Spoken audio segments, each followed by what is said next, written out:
તો ગાંધીનગરમાં પણ બીઝેડની શાખા શરૂ હતી। આપને જણાવી દઈએ, ગાંધીનગર પણ હવે નામ તેમાં ઉમેરાયું છે। વ્હાઇટ હાઉસમાં બીઝેડની શાખા ચાલતી હતી। ગાંધીનગરથી સમાચાર। મંતવ્યની ટીમ ગાંધીનગર ઓફિસમાં પહોંચી ચૂકી હતી। આપને જણાવી દઈએ, પોશ વિસ્તારમાં ચાલતી હતી બીઝેડ ફાઇનાન્સની વધુ એક ઓફિસ। શાખાના કર્મચારીઓ તાળું મારીને ફરાર થયા છે। મહાટક ભૂપેન્દ્ર ઝાલા ગાંધીનગરથી પણ આખું રેકેટ ચલાવતો હતો। આપને જણાવી દઈએ, વ્હાઇટ હાઉસમાં બીઝેડની શાખા ચાલતી હતી।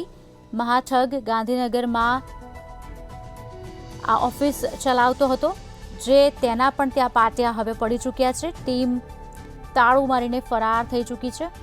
પોશ વિસ્તારમાં આ બીઝેડ ફાઇનાન્સની એક ઓફિસ છે। શાખાના કર્મચારીઓ તાળું મારીને ફરાર થયા છે। આખું રેકેટ ભૂપેન્દ્ર ઝાલા ગાંધીનગરથી ચલાવતો હતો।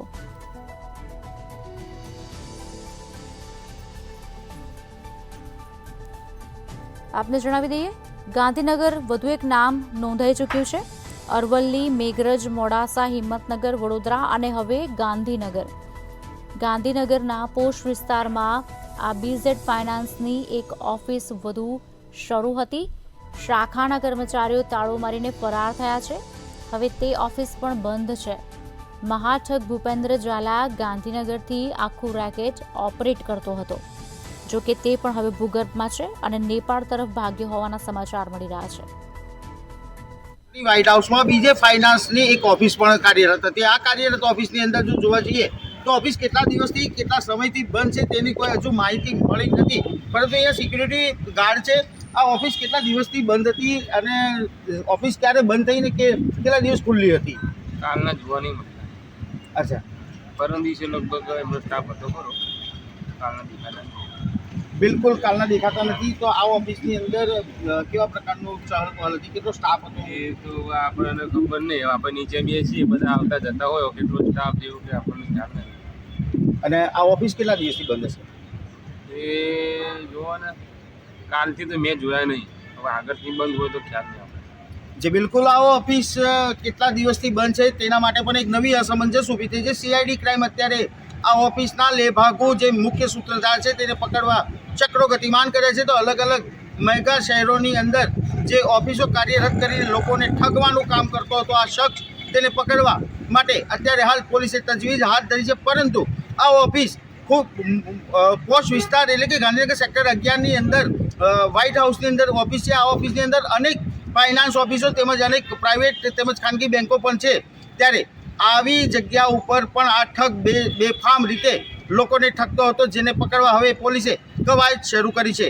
લોકોને લાલચ આપીને ગેરકાયદેસર રીતે પૈસા ભેગા કરતા બીઝેડ ફાઇનાન્સના ભૂપેન્દ્ર ઝાલાની ઓફિસ ઉપર અત્યારે મંતવ્યની ટીમ પહોંચી ગઈ છે। ગાંધીનગર વ્હાઇટ હાઉસ કે જ્યાં અલગ અલગ ઓફિસો પણ કાર્યરત છે, ત્યાં આગળ જ વ્હાઇટ હાઉસના બીજા માળે બીઝેડની ઓફિસ આવી છે।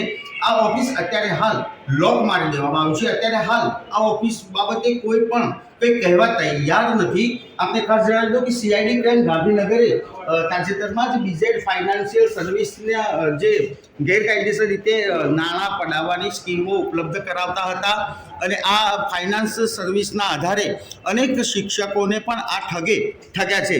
ભૂપેન્દ્ર ઝાલા અત્યારે હાલ તો ક્યાંક ભાગી ગયા છે, જો કે તેના સામે સીઆઈડી ક્રાઇમે રેડ નોટિસ પણ ઇસ્યુ કરી છે। ગઈકાલે પણ પત્રકાર પરિષદની અંદર મહત્વના કેટલાક દસ્તાવેજો અને પુરાવાઓની વિગતો પણ આપવામાં આવી હતી। અત્યારે હાલ જો જોવા જઈએ તો અહીંયા આ જે ઓફિસ છે એને સંપૂર્ણ લોક મારી દેવામાં આવ્યું છે। અત્યારે હાલ આ ફાઇનાન્સ ઓફિસમાં કોઈ સિક્યુરિટી કે કોઈ કર્મચારી જોવા મળતા નથી। અત્યારે હાલ જો જોવા જઈએ તો શટર બંધ પાડી દેવામાં આવ્યું છે। એક લોક મારીને તાત્કાલિક ભાગી ગયા હોય તેવું પણ લાગી રહ્યું છે। જો કે સીઆઈડી ક્રાઇમે તાજેતરની અંદર જ આ જગ્યા ઉપર રેડ કરી હતી અને કાર્યવાહી કરી હતી। ગઈકાલે પત્રકાર પરિષદમાં પણ ઘણા ઉલ્લેખો અને કર્યા છે। જો કે હવે આ જે મહાઠગ છે તે પકડાય ત્યારે સાચી હકીકત બહાર આવશે, પરંતુ ગાંધીનગરના પોશ વિસ્તાર એટલે કે સેક્ટર 11ના વ્હાઇટ હાઉસની અંદર બીજા માળે આ ઠગ ઓફિસ ધરાવતો હતો અને અહીંયાથી પણ આખા કૌભાંડનું નેટવર્ક ચલાવતો હતો। કેમેરામેન વિનોદ રાઠોડ સાથે ઉજ્જવલ વ્યાસ, મંતવ્ય ન્યૂઝ, ગાંધીનગર।